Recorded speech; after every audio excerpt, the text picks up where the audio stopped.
Сәлеметсіздер ме, мен алтын тыңдармандарым. Бүгінгі әңгімеміз беташар. Өте әсерлі әңгіме. Аяғына дейін тыңдауларыңызға кеңес беремін. Қараңғы бөлменің бір бұрышында бір сөп жылап отырған Бануды ешкім басынан сипап, жылы сөздер айтып жұғатпады. Даңғырадай іші жиһазға толы керемет үйді жылу жүйесі жылытып тұрғанымен Банудың жанын жылытатын ешкім жоқ. Кезінде шаткөл көкетпеген бұл бөлмелер үнсіздікке толы. Осыдан 2 ай бұрын Банудың әке-шешесі көрші ауылдағы ағайынның тойына барған еді. Жолда көлік апатына ұшырап, екеуі бірдей көз жұмады. Бану бұл отбасының жалғыз қызы еді. Енді отбасының жалғыз мүшесі болды. Қайғылы қазадан кейін 2 ай өтсе де Банудың көз құрғамады. Тым болмаса жақындарды араласатын туыстары да жоқ. Бану 11 сыныпты биыл бітіреді. Өзі ай десе аузы, күн десе көзі, талшыбықтай қасы көзі қиылған қазақтың қара домалақ нақ сұлудың өзі. Мектепте жігіттер қызыға, қыздар қызғана қарайды. Қолынан өнер дамған, киім пішу, тоқыма тоқуды анасынан меңгерген. Анасы екеуі тікен киімдерін тіпті таласып сатып алып жататын елі ауылдастары. Өлінің артынан өлмек жоқ емес пе? Келесі күні таңертең Бану өз-өзін келіп болашаққа жоспар жайлы ойланады. Көрші ауылда ағайын туыстары қызды жалғыз қалдырмай өз үйіне тұруға шақырды.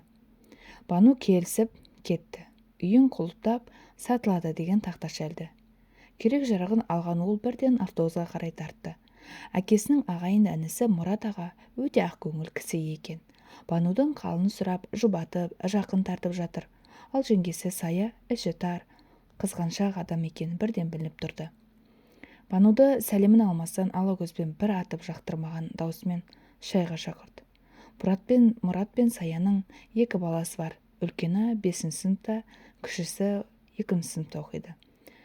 Бану жеңгесінің мінезінен сескеніп, өзі қысылып сасып қалды. Бірақ Мұрат ағаның жылы шырайын көріп, жаны қайта жай тапқандай болды. Осылай күндер өтіп жатты. Жаңа мектепке орнығып, достарына да үйренсе бастаған. Бану кішкене болса да қайғы-мұңын ажырағандай болды. Күнделікті үйдің жұмысын Сая Банудың мойнына артып қойды. Сабақтан келе сала Бану осы үйдің отымен кіріп, күлмен шығатын болды. Саяның балаларын кірін жуып, сабақтарына көмектесті. Осының кесірінен сабақ үлгерімі де нашарлап кеткен. Кешке дейін жұмыстан қолы босамайды, кешкісін шам жақса ақша кетеді деп Сая айғай салады. Бір үйдің еркесі Бануды жеңгесінің мұндай қылықтары қатты қиналдырады. Бірақ Мұраттың көңілін түсінуге тырысқан Бану бәріне көнеді. Құдай оңдап, үй де жақсы бағаға сатылды. Осы ақшамен оқу орнына түсем деген үміт Бануды жетелеп жүрді. Банудың санасында болашаққа деген үміт оты жанды. Үйдің ақшасының біразын Мұрат ағаның балаларына киім-кешек, ойыншық алып беріп, қалғанын чемоданына салып тығып қойды. Түн жарымда Саяның айқайы естілді. Ұры түсті, ұстаңдар деген дауысты естіген Бану жүгіріп шықты. Сая жерде Банудың чемоданын ұстап отыр екен. Банудың бар арманы, үмітінің соңғы жібі үзілгендей болып жерге отыра кетті. Көзден тамған жастар бірінен соң бірі үзіліп жатты. Ешқандай ұры келмеген айдан анық еді. Саяның қулығы тағы да жүзеге асып кетті. Әттең, қолмен ұстамаған соң оны айыптауға ешқандай дәлел жоқтығын, ешқандай дәрмен жоқтығын сезінді. Сиырының ақшасы, үйінің ақшасы, арманы, үміті, сенімі бәрі көкке ұшты. Тек бір апта өтпей жатып, Саяның кредитке деген алған қымбат жиһаздары, кредитке деп алған қымбат тон, қымбат етігі осының дәлелі еді. Мектеп біткен соң Бану ойланбастан қаладағы Сара деген бұрын бір оқыған құрбысына қоңырау шалды. Қалаға жақын күндері баратын ескертті. Сара да құрбысының келуін күтіп жүрген еді. Қуана қарсы алатынын айтты. Қала зуылдап жатқан бітпейтін таусылмайтын көлік, автобустан аузы ашылып, жан-жағынан жатырқап түскен Бануды Сара алыстан ақтанды. Тек Сараны тану мүмкін емес еді. Шашын сарыға бояп, қысқа белдемдеші бел желбіреп, биік өкшесі туфлиінің анық басып келе жатқан қызды Бану бірден танымады. Жақындап келгенде ғана ол мойнынан құшақтап алып жылап жіберді. Сара әке-шешесіне көңіл айтып, жолдың жиегінде тұрған көлікке меңзеді. Құрбысының көлік айдағанына тамсанған Бану шын жүрекпен қуанды. Екеуі Сараның пәтеріне келіп 3-4 сағат сырласты. Бірін-бірі қатты сағынысқан құрбылар шай ішіп отырып, бір жыласып, бір күлісіп, өткенді ой елегінен еткізді. Бану өкінішке орай жоғарғы оқу орнына түсе алмады, қатты қамықты. Бірақ бір жағынан жұмыс істеп ақша тапсам, кейін оқып алармын деп ойлады. Сара таныстар арқылы Бануды даяш етіп жұмысқа орналастырды. Күндер, айлар өтіп жатты. Қаланың жайына үйреніскен Бану жақсы ақша таба бастады. Ақшасын Сараға беріп тұрды. Сараның өзі әнші еді. Түнделетіп мейрамхана, дәмханаларда өлең айтып нәпақасын тауып жүреді. Қалтасында әрқашан ақша жүреді. Жұмыс, үй, жұмыс. Осы екі арада ғана жүретін Бануды Сара бір көңілі сейілтіп достарымен болатын кешкі алып шықпақшы болды. Сараның жүздеген көйлегінің ішінен ең әдемісін кигізіп, бояндырып еді. Бану керемет жайнап шыға келді. Алғашында келіспей қойған оның құрбысы күшті бейнен шығарды. Сараның достары өзі сияқты ашық, жарқын екен. Кезек-кезек ән салып, көңілді отырды. Бану да енді үйренгісі кеп бастады. Әншейінде ауыз жаппай Нұрлан бұл жолы бәрін таңғалдырды. Аузына сөз түспей қысылып отырды. Бұның себебін бәрі түсінді деймін. Бірден вальс қойды. Нұрлан Бануға жақындап келіп биге шақырды. Екеуі бұл биді үнсіз биледі. Бірін-біріне ұялып, бір қызарып, бір бозарып, тіл қатыспады. Нұрлан әнші жігіт. Өте сымбатты, сыпайы, нағыз ер жігіт екен. Негізі Сара екеуі Нұрсара атты дуэт құрған. Бірге көптеген тойларда елдің батасын алып, керемет дауыстармен тамсандырып келеді. Ал Сара сырттай Нұрланға ғашық. Бұны Нұрлан сезеді.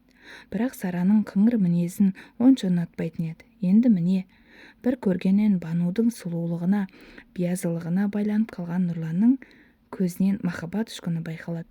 Сара да бұны байқап, қызғанып, іші отты күйіп жүр. Мектеп кезінде де Сараны ұнатқан жігіттер Бануға көңілдерін білдіруші еді.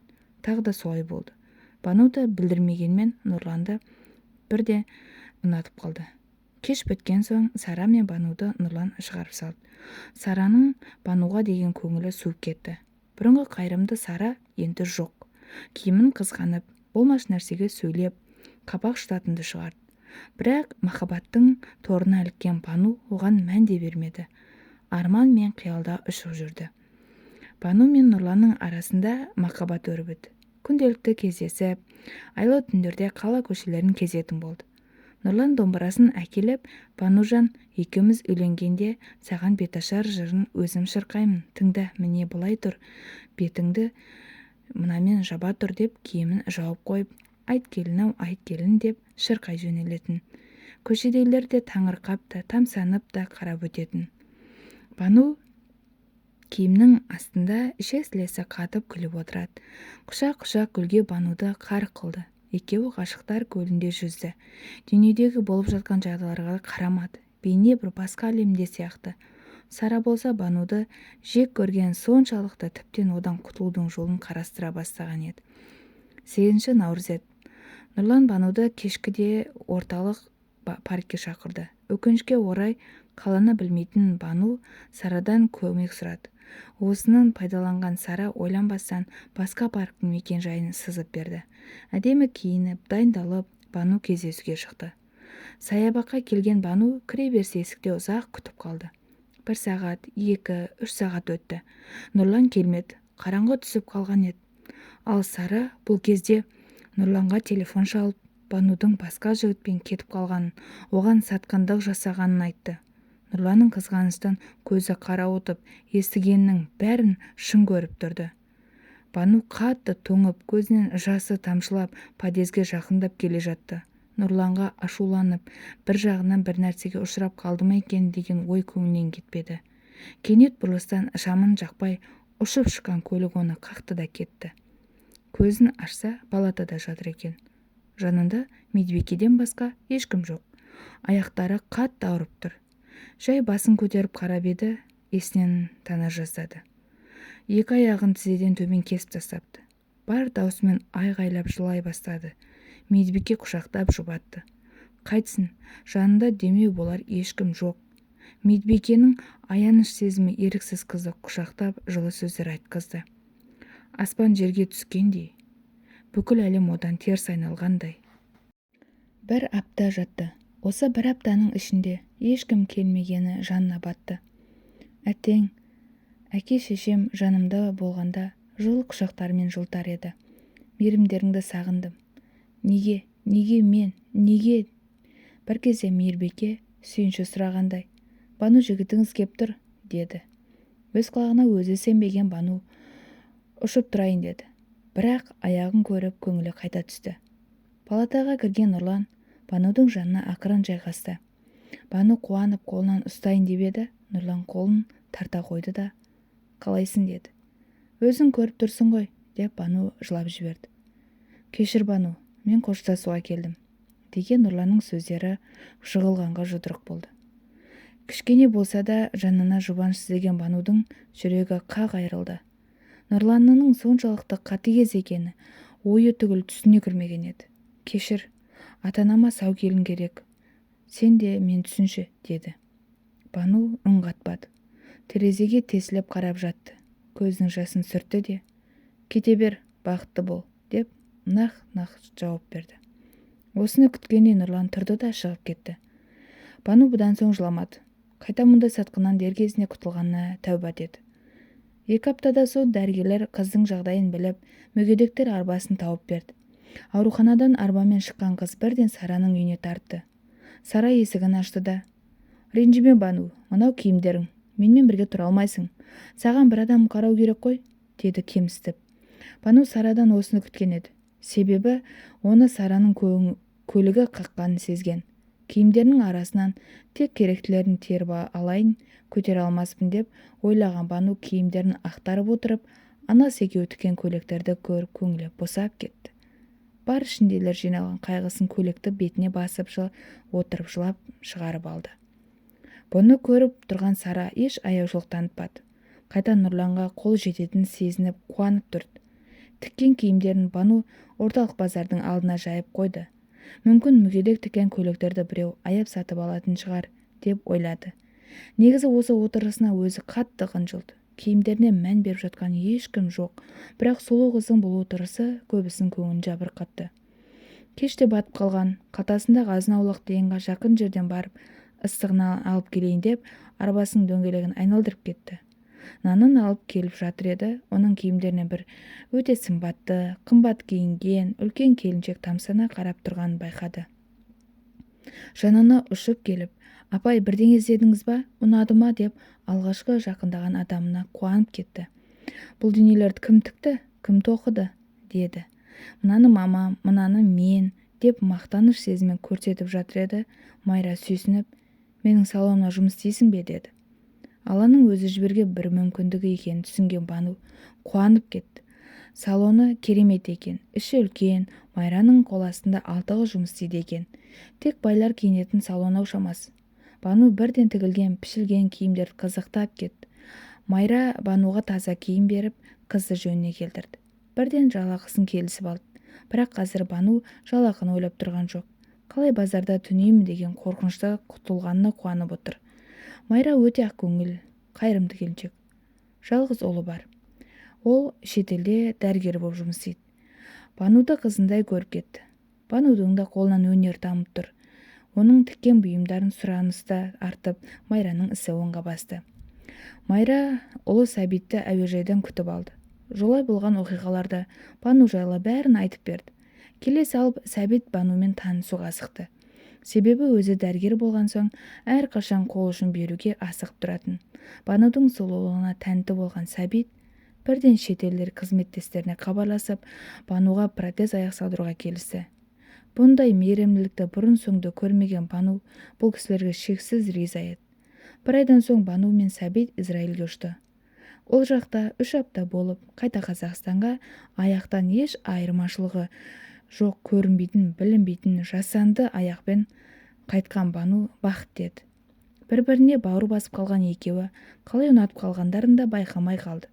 Сондықтан Сәбит Бануға үйленуге ұсыныс жасағанда ол ойламастан келісті. Тойға да аз күн қалды. Тамада таңдап отырған Бану газет бетіндегі Сара мен Нұрланның суреттерін көзі шалып қалды. Сәбиттің оның еркелік көтеретінін білген Бану тойымызға 2 тамада жалдайықшы деп өтінді. Сәбит Банудың айтқанын екі етпейтін. Бану Сара мен Нұрланды және тағы бір тамаданы жалдап қойды. Той да басталды. Керемет көліктен өзі тіккен керемет көйлегімен түскен Бану шын бақыт деді. Мейрамханаға кірді, бетін фатамен жауып алды да, фатаның арғы жағында Нұрлан қолына домбырасын ұстап дайын тұр екен. Жанына келген Банудың бетін ашуға құлшынып, айт келін-ау, айт келін деп сайрай жөнелді. Таныс дауыс, таныс ырғақ. Банудың есіне сол кездер түсті. Бірақ өкініш жоқ, ол жай ғана мағынасыз естеліктер еді. Осы отырған ағайынға бір сәлем деп шабыты тасып тұрған Нұрлан домбырамен фатаны көтерді.